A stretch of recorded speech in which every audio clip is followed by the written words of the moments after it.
Hello friends, welcome to my channel. मी शिवानी. तुम्हा सर्वांना तर माहिती आहे आवळा हा आपल्या शरीरासाठी किती उपयुक्त आहे. तर चला तर मग आज आपण बनवणार आहोत आवळा सुपारी आणि कँडी. आवळा सुपारी किंवा कँडी बनवण्यासाठी या ठिकाणी मी आवळे स्वच्छ धुवून वाफवून घेतले आहेत.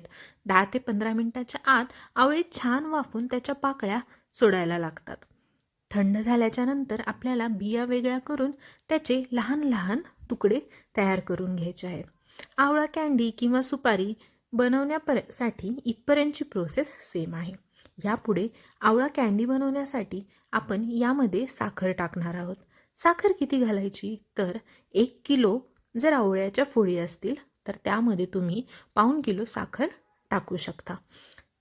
यानंतर आपल्याला हे 3 दिवस घरामध्ये व्यवस्थित झाकून ठेवायचं आहे व 3 दिवसानंतर त्यानं सोडलेलं पाणी वेगळं करून आपल्याला त्या फोडी उन्हामध्ये वाळत घालायच्या आहेत. 3 दिवसाच्या नंतर तुमची आवळा कँडी छान अशी तयार झालेली असेल. तर मग आता बनवूया आवळा सुपारी.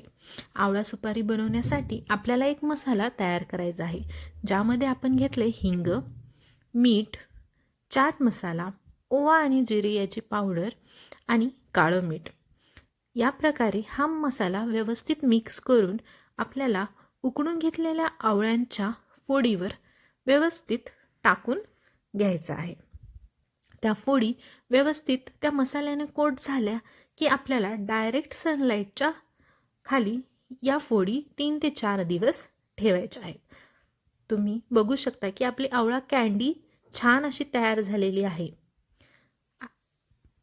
ज्याला तुम्ही 1 ते 1.5 वर्ष एअरटाईट कंटेनरमध्ये स्टोअर करू शकता आणि ती खायलाही खूप छान लागते. त्याचबरोबर आपण तयार केलेली जी आवळा कँडी आहे ती पण जवळपास 1 ते 2 वर्ष तुम्ही एअरटाईट कंटेनरमध्ये स्टोअर करू शकता. व्हिडिओ नक्की आवडला तर लाईक, शेअर आणि सबस्क्राईब करा. थँक्यू.